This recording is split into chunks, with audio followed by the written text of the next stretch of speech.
വാർത്തകൾ ഇനി ആലുവ ലൈവ്.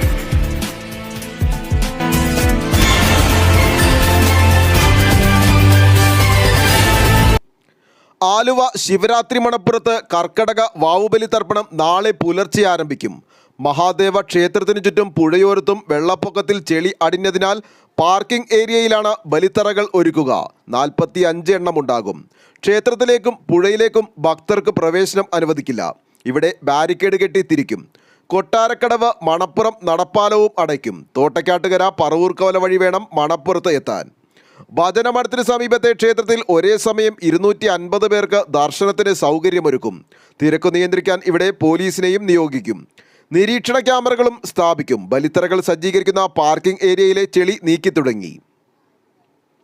മണപ്പുറത്തേക്കുള്ള റോഡുകളും ശുചീകരിക്കുന്നുണ്ട്. പാർക്കിംഗ് ഗ്രൗണ്ടിൽ തിരക്ക് അനിയന്ത്രിതമായാൽ മുൻ വർഷങ്ങളിലെ പോലെ മണപ്പുറം GCDA റോഡുകളിലും പിതൃകർമ്മങ്ങൾ നടത്താൻ അനുവദിച്ചേക്കും. ഇവിടെ ലൈറ്റും ഭക്തർക്ക് നിർദ്ദേശങ്ങൾ നൽകാൻ ഉച്ചഭാഷിണികളും സ്ഥാപിച്ചു. മണപ്പുറത്തേക്ക് വാഹനങ്ങൾ പ്രവേശിപ്പിക്കില്ല. മണപ്പുറം GCDA റോഡുകളിൽ വാഹന പാർക്കിംഗ് നിരോധിച്ചു. ബലിതർപ്പണത്തിന് എത്തുന്നവരിൽ നിന്നും അമിത നിരക്ക് ഈടാക്കുന്നില്ലെന്ന് ഉറപ്പുവരുത്തണമെന്ന് ഹൈക്കോടതി നിർദ്ദേശമുണ്ടെങ്കിലും കർക്കടക വാവുബലിക്ക് ദേവസ്വം ബോർഡ് നിരക്ക് നിശ്ചയിച്ചിട്ടില്ല. ശിവരാത്രി കഴിഞ്ഞാൽ മണപ്പുറത്ത് ബലിതർപ്പണത്തിന് ഏറ്റവുമധികം ആളുകളെത്തുന്നത് കർക്കടക അമാവാസിക്കാണ്. പിതൃക്കൾ മരിച്ച നാളോ തീയതിയോ അറിയാത്തവർക്കും വാവുബലിയിടാമെന്നാണ് വിശ്വാസം.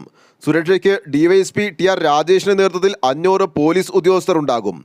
അഗ്നിരക്ഷാസേനയുടെ ആംബുലൻസും മുങ്ങൽ വിദഗ്ധരും ഉണ്ടാകും. ശ്രീനാരായണ ഗുരു സ്ഥാപിച്ച അദ്വൈതാശ്രമത്തിൽ ശനിയാഴ്ച പുലർച്ചെ 3-ന് ബലിതർപ്പണം ആരംഭിക്കും. ഒരേ സമയം 500 പേർക്ക് ബലിയിടാം. ഇവിടെ ഞായറാഴ്ചയും ബലിയിടാൻ സൗകര്യം ഒരുക്കിയിട്ടുണ്ടെന്ന് ആശ്രമം സെക്രട്ടറി സ്വാമി ധർമ്മചൈതന്യ മേൽശാന്തി PK ജയന്തൻ എന്നിവർ പറഞ്ഞു. ആലുവ ലൈവ് ന്യൂസിനു വേണ്ടി സിദ്ദീഖ് കാരക്കാടിനൊപ്പം സനൂപ് കളമശ്ശേരി.